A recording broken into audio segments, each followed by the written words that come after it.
আসসালামু আলাইকুম। আজকের ভিডিওতে আমরা এই এসি-ডিসি বাল্বটি রিপেয়ার করার চেষ্টা করব। প্রথমে বাল্বটি চেক করে নিব।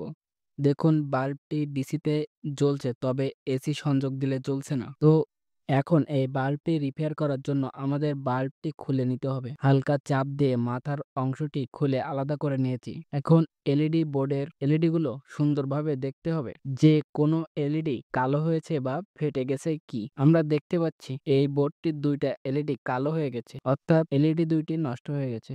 এখন এলইডি ২ টি উঠিয়ে এখানে শর্ট করে দিলে সার্কিটটি আবার ঠিকভাবে কাজ করবে। তবে সেক্ষেত্রে অল্প কিছুদিনের ভিতরে এলইডিটি নষ্ট হয়ে যেতে পারে। তবে ইমার্জেন্সি টাইমে আপনারা এভাবে রিপেয়ার করে নিতে পারেন। আমি পুরো এলইডি বোর্ডটি চেঞ্জ করব। তবে এভাবেও রিপেয়ার করে দেখাবো। প্রথমে এলইডি ২ টি বোর্ড থেকে আলাদা করে নিতে হবে এবং সোল্ডারিং করে শর্ট করে দিতে হবে। এখন চেক করে দেখি। দেখুন বাল্বটি খুব সুন্দরভাবে জ্বলছে। এখন আমি এই এলইডি বাল্বটিতে এই বোর্ডটি সংযোগ করব। সংযোগ করার জন্য প্রথমে আমাদের পুরাতন বোর্ডটি খুলে নিতে হবে।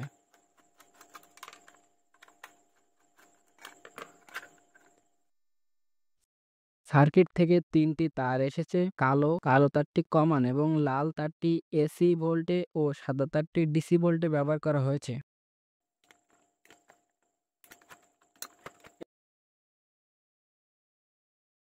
তারগুলো সঠিকভাবে সংযোগ করে নিব।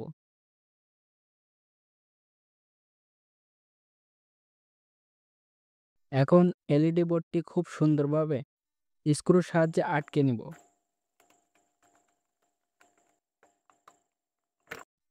মাথার ক্যাপটি লাগিয়ে নিব। দেখুন বাল্বটি ডিসিতে খুব সুন্দরভাবে জ্বলছে। এখন এসিতে চেক করব।